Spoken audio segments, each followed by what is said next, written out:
Zainab Muqaalid oo ah haweeney 81 sano jirta una dhalatay wadanka Lubnaan isla markaasina sidata shahaadada sare ee PhD-da loo yaqaano ayaa waxay bilowday mashruuc qashinka lagaga ururinayo magaalada Carab Salaan oo ah tuulada ay ka degan tahay wadanka Lubnaan.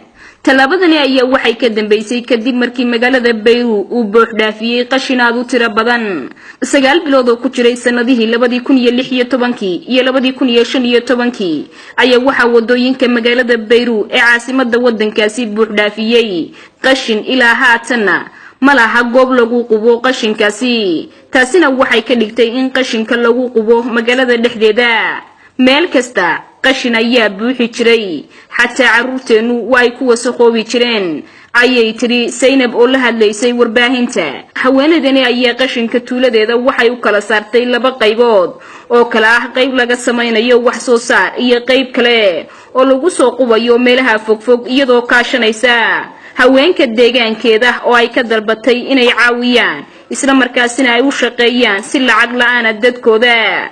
dadka ku nool deegaanada kale ee dalkaasi ayaa si weyn u soo hambaliyay haweeneydani.